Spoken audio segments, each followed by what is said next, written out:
Hey, hey, today I want to talk about self-image problem that no one really wants to talk about. See, most of us don't fail because we lack discipline. We fail because we're loyal to an identity that no longer fits us, and we don't even realize it. We all have this invisible ceiling called self-image. Every man has one. It's not what we tell people, it's not what we post on social media, it's who we believe we are when no one's watching. And that self-image creates an invisible ceiling. We push against it for a while, work harder, try new things, force some progress, but eventually we drift back to what feels normal for us. Not what we want necessarily, but what we believe we deserve. So many of us think our problem is effort. We need to try harder, but it isn't. It's permission to do it. We unknowingly sabotage ourselves. And here's how that shows up. We start making some progress and suddenly we're distracted. We start missing workouts. We procrastinate more. We quit early when things are starting to work.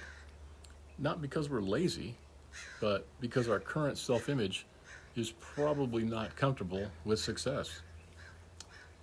I know that sounds strange, but it's very common.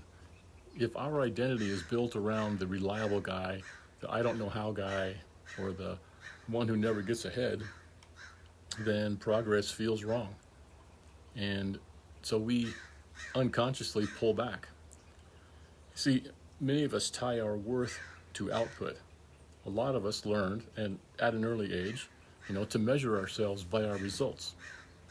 What we produce, what we earn, which is a big one, what we can provide. So when results slow down, self-respect goes with them. That creates a dangerous loop. We work harder to feel worthy, we burn out, lose momentum, feel worse about ourselves, then try to push even harder and burn out even more. That's not discipline, that's self-punishment.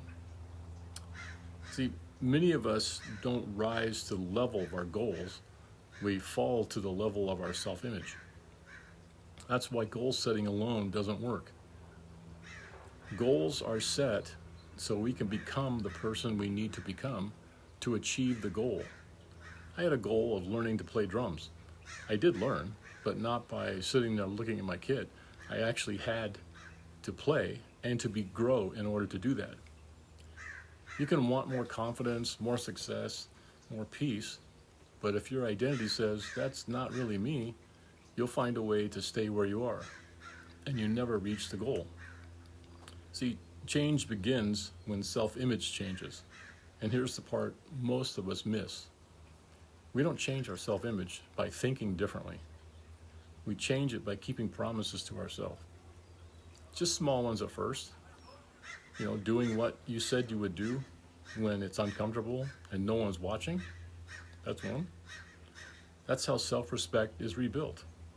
Not with talk, but with consistency. Every kept promise is a vote for a stronger self-image, and you don't need to become someone else. You just need to stop living under the outdated version of yourself.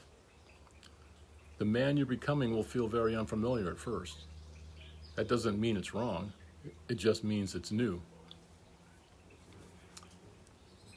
And if you really want change, you'll have to let go of the identity that has kept you safe, but has also kept you small.